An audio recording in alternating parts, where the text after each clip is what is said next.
Captain Jake Morrison wiped the sweat from his forehead as he stood on the bridge of the mining ship New Frontier.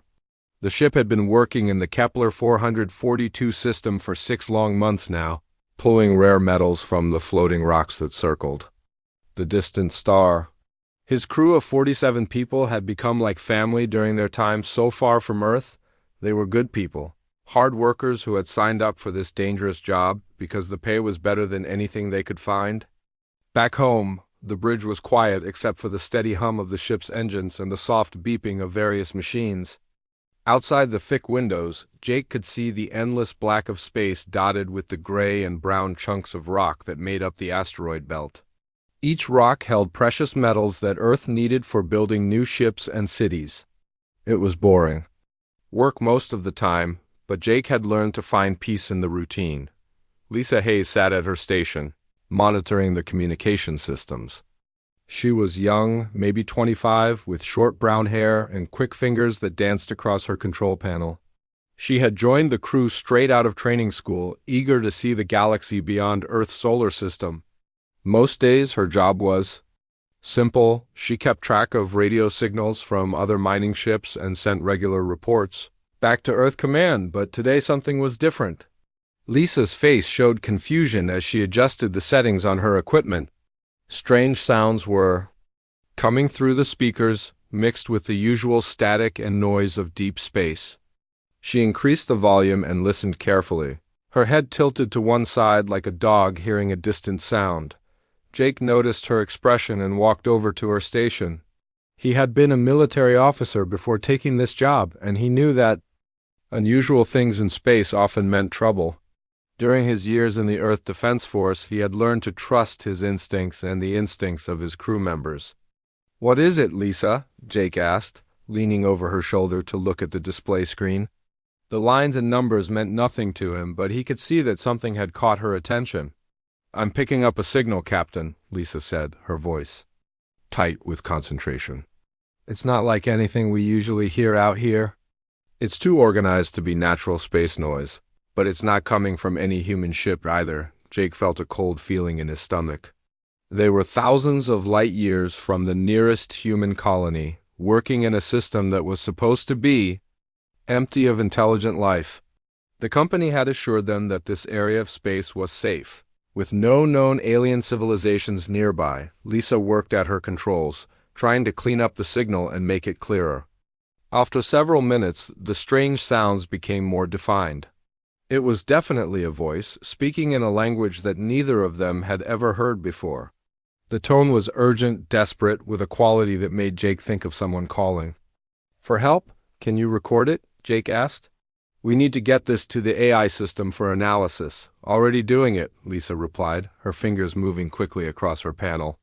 "I'm also trying to trace where it's coming from. The signal is strong, but it's traveling a long way to reach us." Jake called the rest of his senior crew to the bridge. Pete Collins, the chief engineer, arrived first. He was a big man with grease under his fingernails and the kind of practical knowledge that came from fixing machines with whatever parts were available. Next came Dr. Amy Walsh, the ship's medical officer and science specialist, followed by Lieutenant Chris Murphy, who handled security and weapons systems. They all listened to the recording as the ship's artificial intelligence system worked to decode the alien language. The AI had been programmed with thousands of known languages from across human space, plus theoretical models of how alien communication might work. It was the best technology available, but it still took over an hour to produce a rough translation. When the results appeared on the main screen, the bridge fell silent. The message was a distress call from a species called the Villani. They were under attack by something called the Krillian Empire, which had already destroyed most of their defensive ships and was preparing to attack their home planet. The Villani were peaceful traders who had no experience with real warfare. They were sending out desperate calls for help to anyone who might be listening, but the most shocking part of the message was at the end. The Villani had heard rumors about a species called humans, beings who came from what they called a death world, a planet so dangerous that most galactic civilizations would die within hours of landing there. They had heard that humans were tough and clever, able to survive in conditions that would kill other races. The Villani were begging for help from these mysterious Deathworlders. Not knowing if humans even existed or if they would care about the fate of strangers, Jake read the translation 3 times before the full meaning sank in. Somewhere out there, an entire civilization was being wiped out while they sat safely in their mining ship. The Villani had no idea that their call for help had actually reached humans, the very people they had hoped might save them. The captain looked around at his crew, seeing his own thoughts reflected in their faces. They were miners, not soldiers. Their ship was designed for cutting up asteroids and hauling metal, not for fighting in space battles. They had some basic defensive weapons, but nothing that could stand against a military fleet. But Jake remembered his training in the Earth Defense Force. He remembered the stories his grandfather had told him about the old wars on Earth, when ordinary people had to make impossible choices. Sometimes the right thing to do was also the most dangerous thing to do. The Villani were dying while he stood there thinking. Every minute that passed meant more innocent lives lost to an enemy they couldn't fight. Earth Command was months away, by the fastest messenger ship. By the time help could arrive from human space, there would be no Villani left to save. Jake Morrison had spent his whole life making careful, sensible decisions. But as he listened to the alien voices crying out for help across the dark emptiness of space, he realized that sometimes being sensible meant letting good people die when you might have saved them. Jake Morrison made the decision that would change everything. He turned to his crew and spoke in the calm voice he had learned during his military service, the voice that kept people steady when the world was falling apart around them. "We're going to help them," he said simply. Pete Collins shook his head. "Captain, with respect, we're a mining ship. We've got 47 civilians on board and enough firepower to maybe scare off pirates." "We can't fight an empire. We can try," Jake replied. "And maybe that's enough." The journey to the Villani system took 18 hours at maximum hyperspace speed. During that time, Jake had Lisa send a message back to Earth Command explaining what they were doing and why. He knew it would probably end his career, assuming he lived long enough to have a career to end. Breaking direct orders and taking civilian miners into a war zone was the kind of mistake that usually led to court-martial and prison time. But as they traveled through the strange, twisted space of hyperspace, Jake found that he could sleep better than he had in months. For the first time since leaving Earth, he felt like he was doing something that mattered. When the new frontier dropped back into normal space at the edge of the Villani system, the first thing Jake saw was the fires. Dozens of burning ships drifted through space like dying stars, their hulls split open and their atmosphere bleeding out into the vacuum. Some were clearly alien designs, graceful vessels with smooth curves that spoke of a people who built for beauty as well as function. Others were blocky and aggressive, covered in weapon mounts and armor plating. "Dear God," whispered Dr. Walsh, staring at the main display screen. "How many ships are out there? I'm reading over 300 debris." "Fields," Lisa reported, her voice tight with shock. "Most of them are Villani vessels, but there are some Krillian wrecks too." Jake studied the tactical display that Lieutenant Murphy had brought up on his screen. The Villani had fought bravely, but they were clearly outmatched. Their ships were designed for exploration and trade, not for warfare. The Krillian vessels were built like floating fortresses, bristling with weapons and protected by heavy armor. "There," Murphy said, pointing to a cluster of contacts near the system's inner planets. "I'm reading active ships, both sides still fighting." Jake could see them now on the long-range scanners. 3 massive Krillian dreadnoughts were slowly advancing on what looked like the last remnants of the Villani defense fleet. The alien ships were beautiful even in their death throes, their hulls reflecting the light of the system's star like polished silver.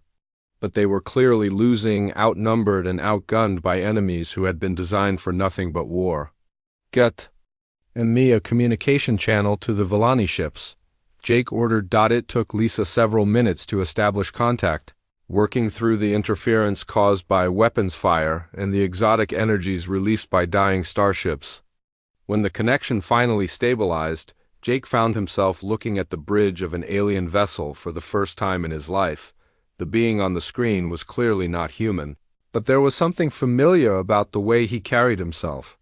He was tall and thin, with gray skin and large, dark eyes, but his expression of grim determination was something Jake recognized from his own mirror during the worst moments of his military career.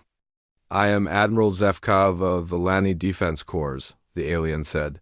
His words translated by the ship's AI into accented but understandable English. "Who are you, and why have you come to this place of death?" "I'm Captain Jake Morrison of the human vessel New Frontier," Jake replied. "We received your distress call. We're here to help." For a moment, Zevka's expression didn't change. Then his large eyes widened in what might have been surprise or hope. "You are human," he said. "You are the Deathworlders we called to. But you are only one ship, and a small one." "I do not understand." Jake could see the bridge behind the alien commander. Bodies lay scattered across the deck, and sparks flew from damaged control panels. Emergency lighting cast everything in a hellish red glow. The ship was dying, and everyone on it knew it. "How many people are left?" Jake asked. "My fleet had 200 ships when the attack began 3 days ago," Zevka replied. "I have 7 vessels still capable of fighting, perhaps 30,000 civilians in the evacuation ships behind us. The Krillians have over 50 capital ships and unlimited reinforcements." The numbers were impossible. Jake's mining ship couldn't change the outcome of this battle any more than a single man with a rifle could stop an avalanche. But as he watched the alien commander's face, he saw something that reminded him of his grandfather's stories about the old wars on Earth. Sometimes it wasn't about winning. Sometimes it was about making sure that someone remembered, that someone bore witness to the fact that good people had fought and died trying to do the right thing. "Admiral, I need you to listen carefully," Jake said. "We can't save your fleet, but we might be able to buy you time to get your civilians away." "Do you have somewhere they can go? There is a nebula 2 hours away at maximum speed," Zevka replied. "Our ships can hide there until rescue arrives, if rescue is coming." "It's coming," Jake said with more confidence than he felt. "Earth will respond to your call for help, but it will take time." "We need to give them that time." Zevka stared at him for a long moment. "You would sacrifice yourself for people you have never met, from a species you know nothing about." Jake thought about that question. Why was he doing this? He had a crew to think about, people who trusted him to bring them home safely.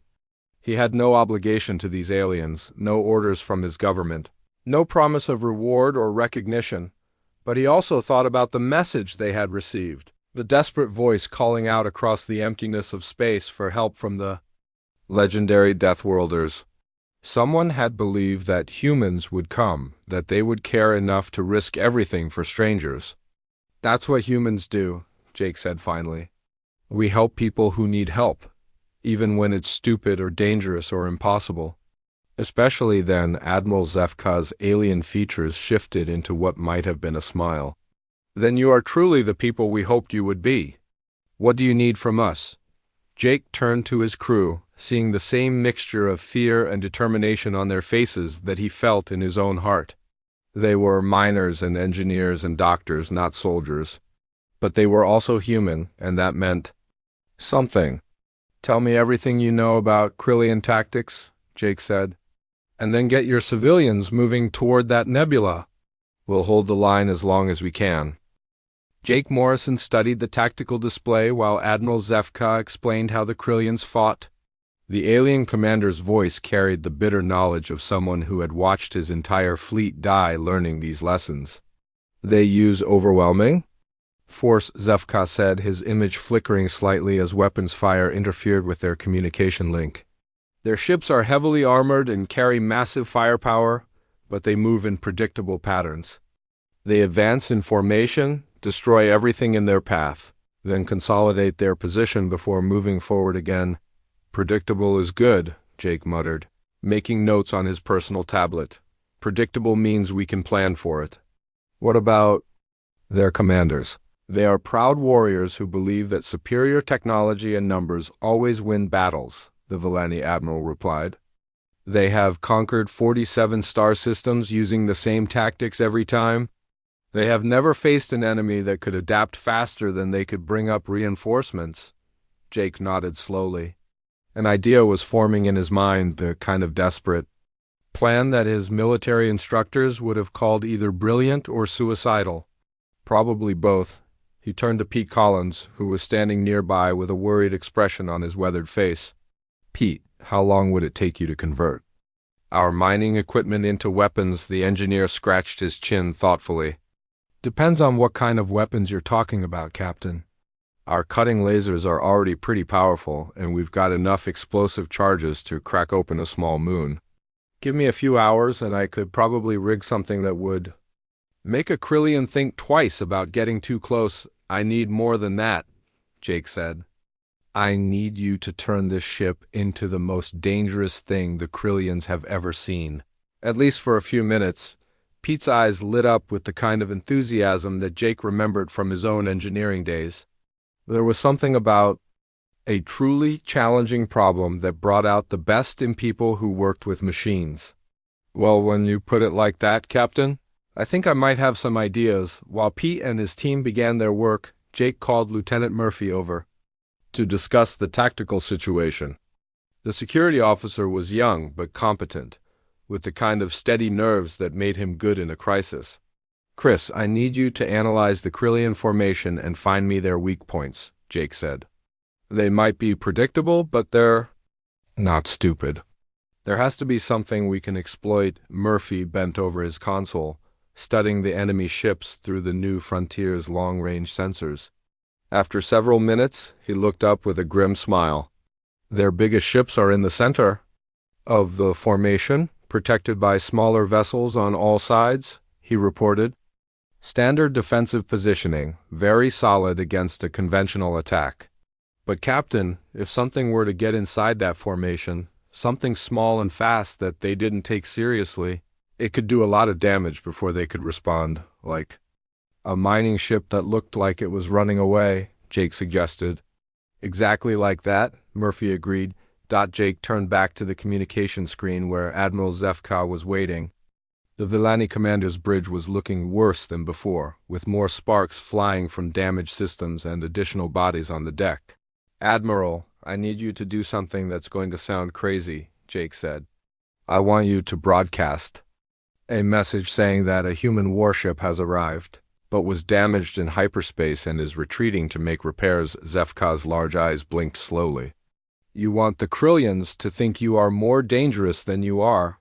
Actually, I want them to think I'm less dangerous than I am," Jake replied. "I want them to see a wounded human ship running away, something they can capture and study to learn about Earth's military capabilities."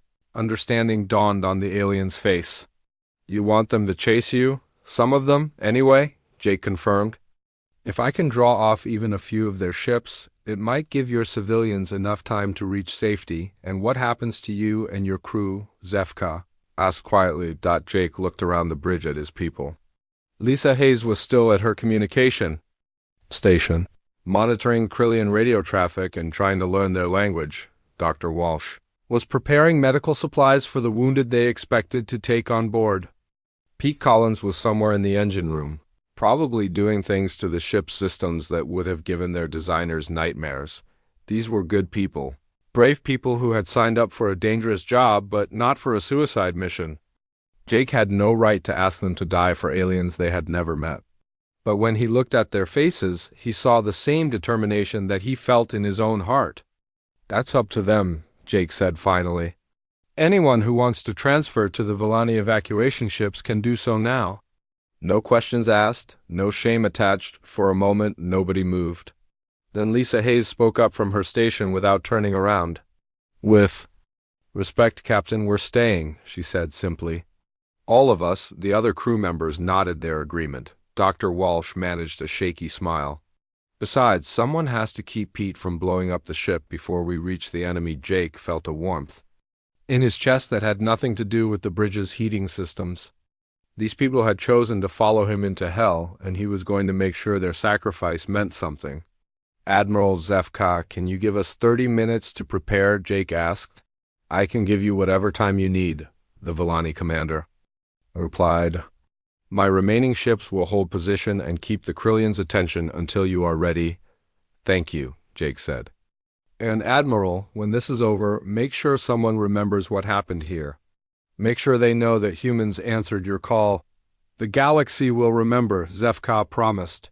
I swear it on the honor of my people. Jake cut the communication link and turned to his crew. You heard the plan.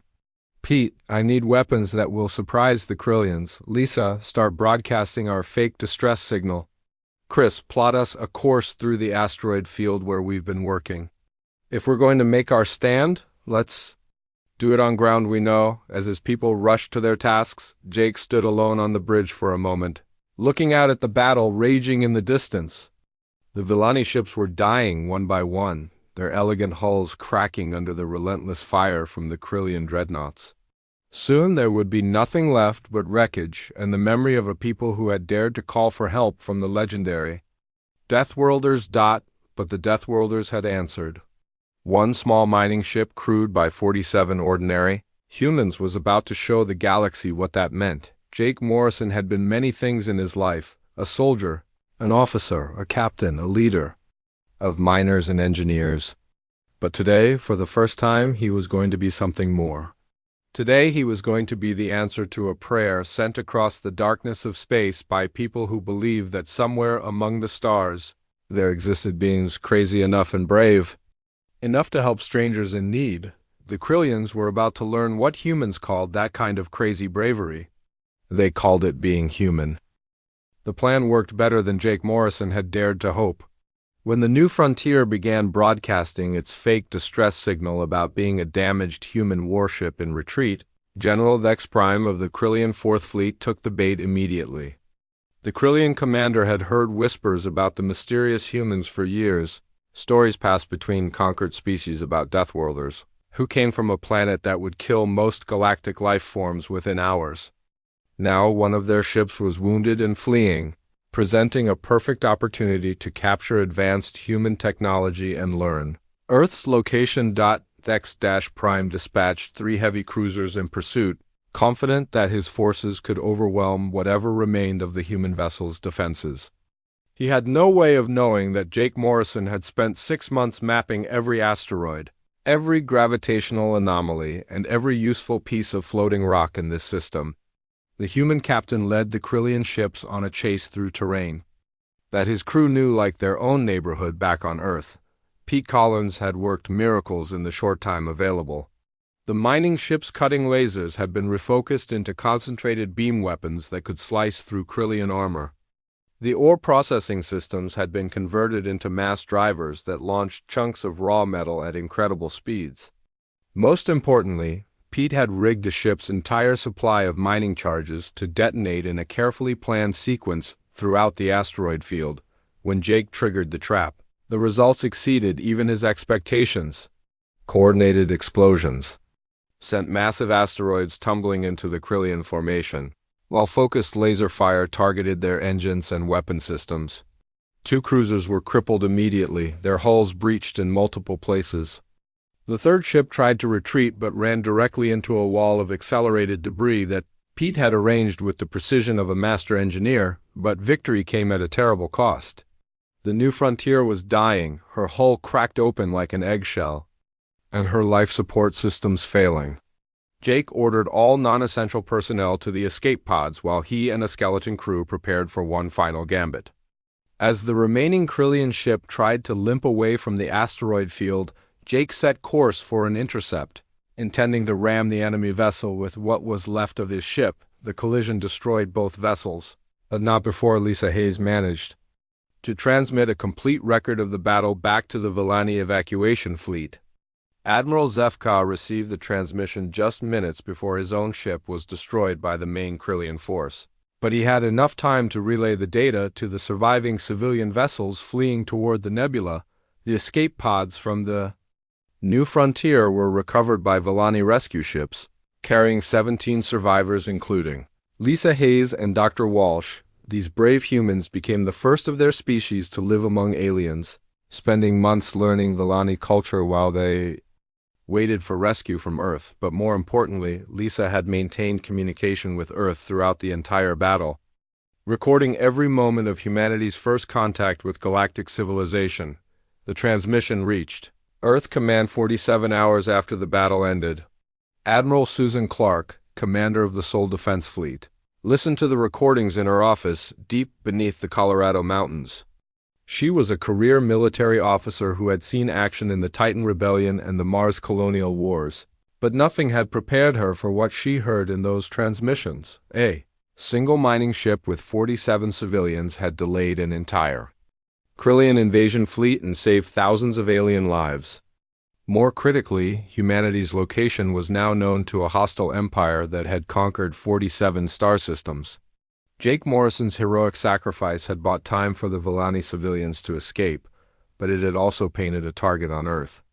That could be seen from across the galaxy. Admiral Clark immediately convened an emergency meeting of the Defense Council.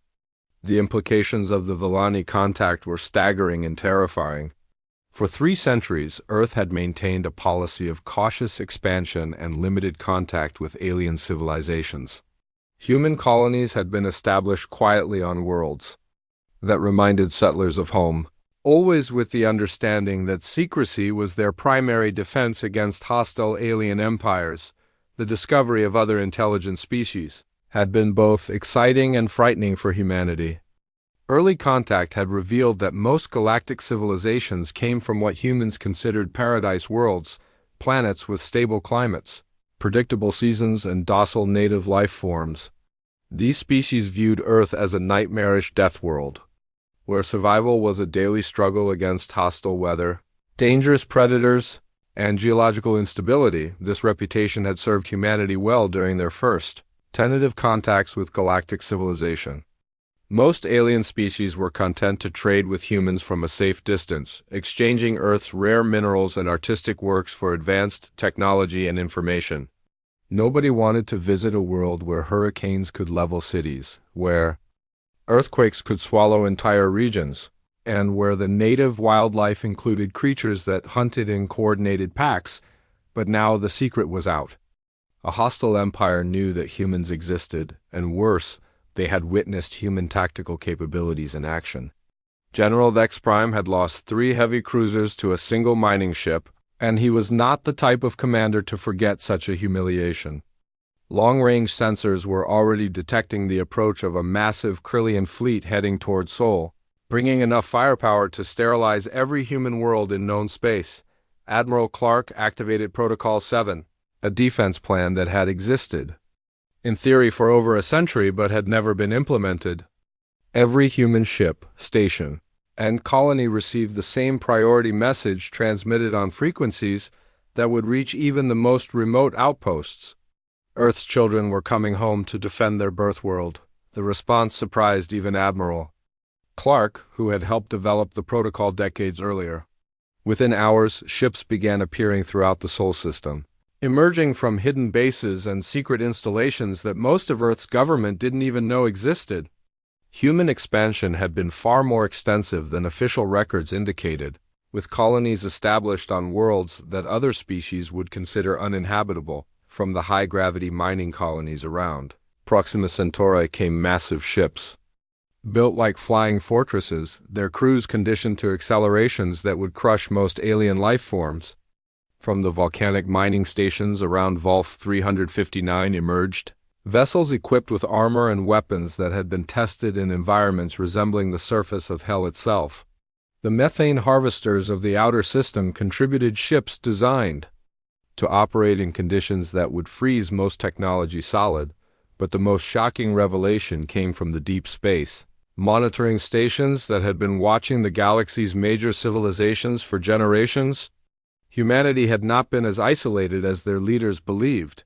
Human intelligence services had been observing, cataloging, and preparing for contact with dozens of alien species, building detailed files on their technologies, tactics, and weaknesses.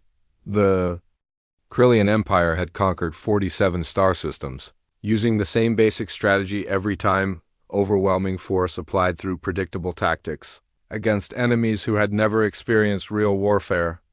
Their ships were powerful but slow, their formations rigid, their commanders trained to expect easy victories. against species that had evolved on peaceful worlds, but they had never faced an enemy that considered their homeworld a training ground for survival.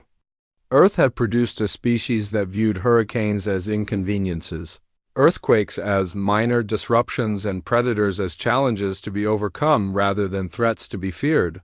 Human military doctrine had been shaped by thousands of years of warfare on a planet where the environment itself was constantly trying to kill them.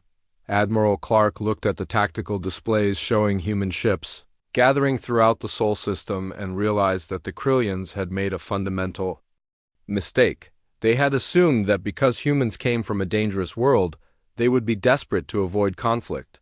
Instead, they had provoked a species that had been preparing for this moment since they first learned they were not alone in the universe. The message that went out to every human ship and station was simple and direct, carrying the same determination that had driven Jake Morrison to sacrifice his life for strangers. Earth's children had heard the call of people in need, and they had answered. Now, an empire that had never known defeat was about to learn what that meant. The Deathworlders were coming home, and they were bringing everything they had learned about survival in a hostile universe. General Vex Prime had conquered 47 star systems during his long military career, but he had never seen anything like the fleet that emerged from the Sol system to meet his invasion force. The Krillian commander had expected to find a single world defended by whatever primitive warships the humans could hastily assemble. Instead, his sensors detected over 3,000 vessels of unknown design approaching from every direction. Their energy signatures unlike anything in his military databases. The human fleet was not what Vex Prime had imagined when he heard stories about the mysterious Deathworlders. There were no massive dreadnoughts or gleaming battleships like those favored by other galactic civilizations. Instead, the human vessels looked like they had been built for function rather than intimidation, their hulls scarred by years of operation in hostile environments and their weapon systems integrated seamlessly into designs that spoke of practical experience rather than theoretical perfection. Admiral Susan Clark commanded the defense from her flagship, a converted deep space exploration vessel that had been upgraded with the best weapons and defenses human technology could provide. Around her, ships from across human space took their positions in a formation that would have confused military theorists from any other species. The humans were not trying to present an impenetrable wall of firepower or demonstrate their technological superiority through impressive displays. They were positioning themselves like predators, preparing to hunt. The battle began when the Krillian fleet entered the outer edge of the Sol system, expecting to sweep aside token resistance before beginning the bombardment of Earth. Instead, they found themselves under attack from directions they had not anticipated, by weapons they did not understand, using tactics that violated every principle of civilized warfare they had learned. During centuries of conquest, human ships attacked from the asteroid belt, using the same mining charges and improvised weapons that Jake Morrison had employed against the cruisers in the Villani system. They struck from behind the gas giants, emerging from the radiation storms of Jupiter's magnetosphere like ghosts materializing from the depths of hell. They came from the outer darkness beyond Pluto, where human deep space stations had been, watching and waiting for this moment for generations. But the real shock for General Vex Prime came when he realized that many of the human ships were not warships at all. They were civilian vessels, mining ships and cargo haulers and exploration craft that had been converted into weapons of war by crews who understood that sometimes the best defense was an offense so overwhelming that the enemy never recovered. From the surprise, the humans fought like no civilized species should fight. They used ramming attacks, suicide runs, and improvised weapons that turned ordinary equipment into instruments of destruction. They coordinated their assault through communication methods that seemed to rely as much on intuition as on technology, adapting their tactics in real time as the battle developed in ways that no military computer could predict. Most shocking of all was their apparent lack of fear. Krillian psychological warfare had broken the morale of dozens of species, but the humans seemed to treat the life and death struggle as if it were some kind of challenging game. Their communication channels carried laughter and jokes alongside tactical coordinates, and their ships pressed attacks even when logic demanded retreat. Vex Prime had heard the stories about Deathworlders, but he had assumed they were exaggerations, spread by defeated enemies to excuse their failures. Now he was learning that the stories had not been exaggerated enough. These beings had evolved on a world where survival required constant adaptation to threats that would have driven other species extinct, and they brought that same adaptability to warfare on a galactic scale. The turning point came when the Krillian general decided to demonstrate his superiority by ordering the bombardment of Earth itself. If he could not defeat the human fleet in open battle, he would force them to watch their homeworld burn and surrender to save their civilians. The orbital bombardment platforms that emerged from his fleet were massive structures capable of sterilizing entire continents with concentrated energy beams. They had been used on 47 worlds to break the will of species that dared to resist Krillian conquest. Vex Prime was confident that even the reckless humans would surrender rather than watch their planet die, but the humans had a different response to the threat against their homeworld. Instead of surrendering or pleading for mercy, they began laughing.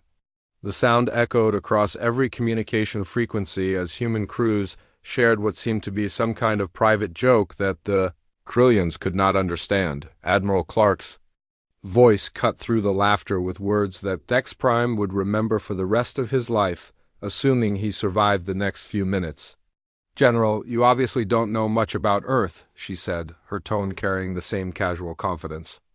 That had marked Jake Morrison's final transmission.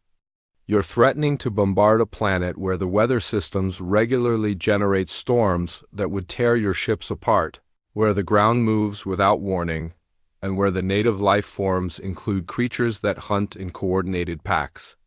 You want to attack our homeworld with energy weapons." The first bombardment beam struck Earth's atmosphere and immediately encountered something that Krillian weapons had never faced before: the planet's magnetosphere. The same natural defense system that protected Earth from solar radiation began to interact with the artificial energy in ways that the Krillian computers could not predict or compensate for. The beam scattered into dozens of smaller streams that danced harmlessly through the upper atmosphere before dissipating into space. Earth's natural defenses, evolved over billions of years to protect life from cosmic radiation and solar storms, absorbed the artificial energy like a sponge soaking up water. But that was only the beginning of General Vex Prime's education about the world that had produced humanity. As his bombardment platforms continued their attack, Earth itself began to respond in ways that violated every principle of planetary physics that Krillian science understood. The planet's weather systems, already chaotic by galactic standards, became actively hostile to the alien technology trying to penetrate the atmosphere. Hurricane-force winds materialized around the bombardment beams, creating atmospheric disturbances that scattered the energy in random directions. Electromagnetic storms erupted from the planet's surface, interfering with Krillian targeting systems and communication networks. Most terrifying of all, the bombardment seemed to be awakening something in Earth's geological systems, as if the planet itself was preparing to fight back against the alien invaders. Vex Prime realized with growing horror that he was not attacking a normal world defended by a conventional military force. He was trying to conquer a living nightmare that had spent 4 billion years perfecting ways to kill anything that threatened the life forms it protected. The humans had not evolved on this world despite its hostile nature. They had evolved because of it, shaped by countless generations of survival in an environment that would have been considered a weapon of mass destruction by any other species. The human fleet pressed their attack while their homeworld demonstrated why most galactic civilizations considered Earth a death world unsuitable for intelligent life. Ships that had been built to operate in the crushing depths of gas giant atmospheres tore through Krillian formations like predators hunting prey. Vessels designed to mine asteroids in the radiation storms around neutron stars shrugged off weapons that had destroyed the fleets of 47 conquered civilizations. But the most shocking moment for Vex Prime came when he realized that the humans were not fighting to defend their territory or protect their resources. They were fighting because they had heard a distress call from strangers and decided to answer it, even though it meant revealing themselves to a hostile galaxy and risking everything.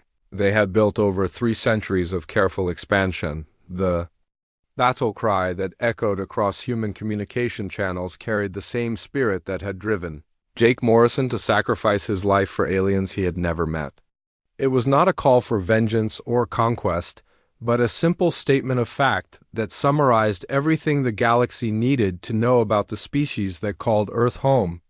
"You picked a fight with Deathworlders," Admiral Clark transmitted on all frequencies, her words reaching every ship in both fleets.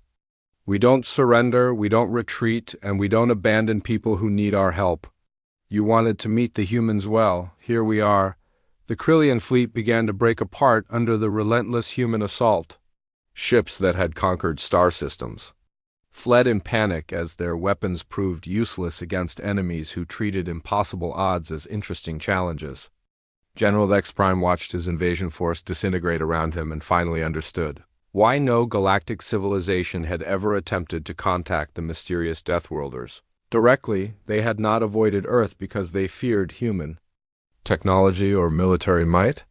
They had avoided Earth because they instinctively recognized that some species were too dangerous to provoke, too unpredictable to control, and too stubborn to defeat.